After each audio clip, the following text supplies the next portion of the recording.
Shahid Nadeem is the leading playwright and head of the renowned Ajoka Theatre in Pakistan. His plays deal with social relevant subjects, even taboos. In his keynote speeches, he touched the subject of poetry and performing arts and its influence on the life of the people in the Muslim world in Pakistan. It is the story of a single person, a story that illustrates the effect of what one person can have on a society. Please, Shahid Nadeem, come to the stage.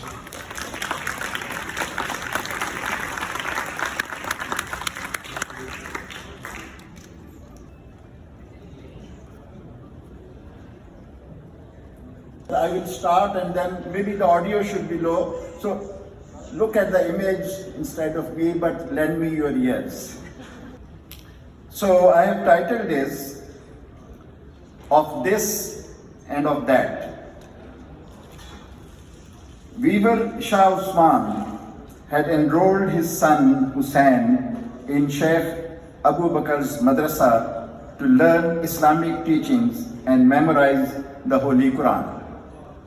Young Hussain soon became madrasa's most outstanding student.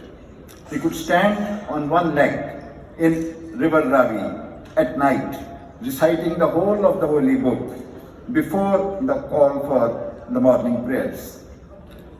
Then one day, when he was saying his prayers during the holy month of Ramadan, he heard the Imam, the prayer leader, reciting a verse from Quran, وَمَا هَذِهِ الْحَيَاةُ الدُّنْيَا إِلَّا لَهْوٌ وَلَعِبٌ.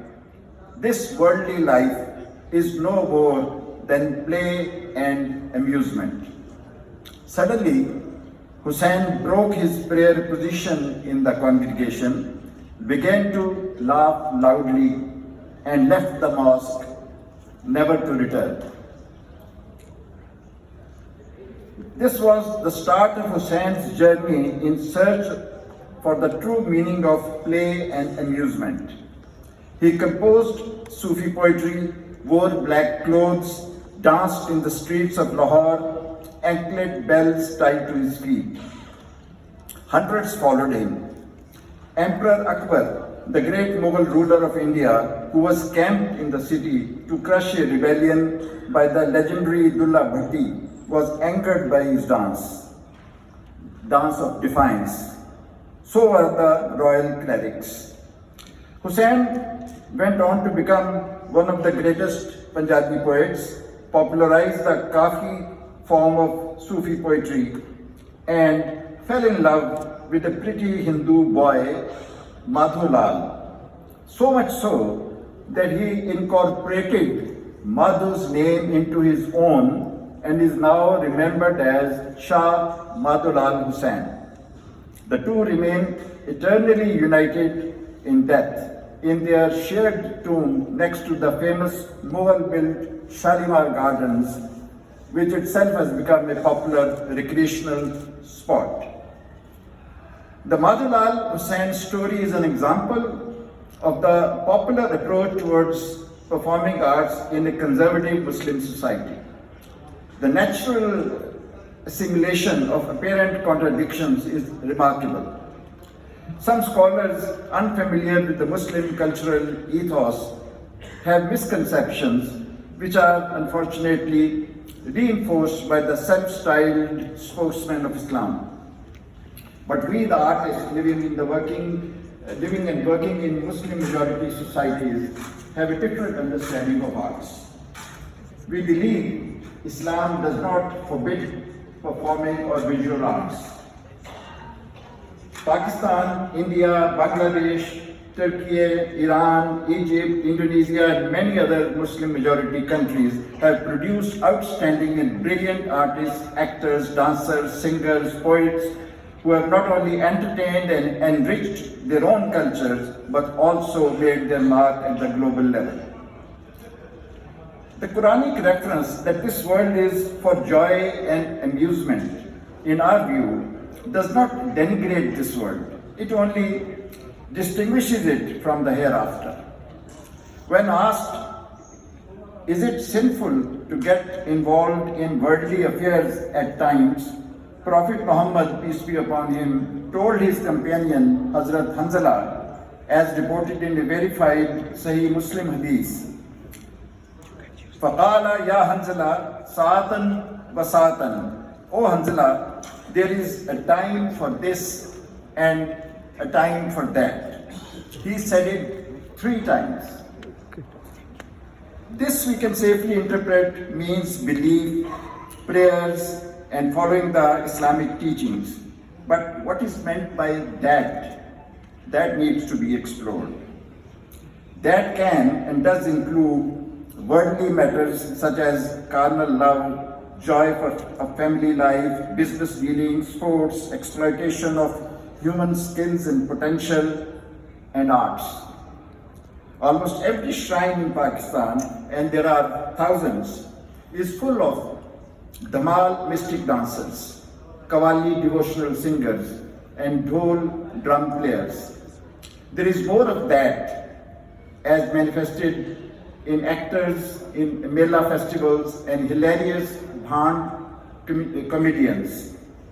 They show that human beings cannot be defined by or reduced to their religious beliefs. Like their biological or emotional needs, they have cultural or aesthetic needs too. They also want to laugh, to feel the excitement of a festival, adrenaline flow of a competitive game, pleasure of artistic pursuits, and euphoria of a mystic dance. Our Islamic Republic of Pakistan is in fact the cradle of one of the ancient most civilizations of the world, the Indus Valley civilization. And the most prominent artifact found during the Indus Valley excavations, besides the priest statuette, is the figurine of the dancing girl of Mohenjo-daro. You see, this has accompanied that since the beginning of history. And wherever this obstructs the flow of that, like the water of a mountain stream, it finds a way. The music in the azan call for prayers, the rhythm of zikr, meditational chanting, the dramatic element of the tragic story of Karbala, the humor in a preacher's sermon, the melodious singing of poetry in praise of the Holy Prophet, the carnival celebration on his birthday, and you might see a specimen of that during your stay here, Melad, or the engaging suspense-filled stories from Islamic history. That permeates this. In fact, while this is specific, limited, given, that is open, dynamic, colorful. Hazrat Ali al-Murtaza, cousin and son-in-law of the Holy Prophet, whose name is invariably and loudly exclaimed in ecstasy by the sound of Ya Ali, by devotional dancers, is quoted as saying, this is Hazrat Ali's quote, "Minds get tired, so as do bodies. So treat them with humor." Indeed, humor is the best medicine for tired minds. And there is no dearth around us, you would agree, of forces which exhaust human mind, wear it down, drain it, debilitate. Lots of tired minds, hence need for lots of humor.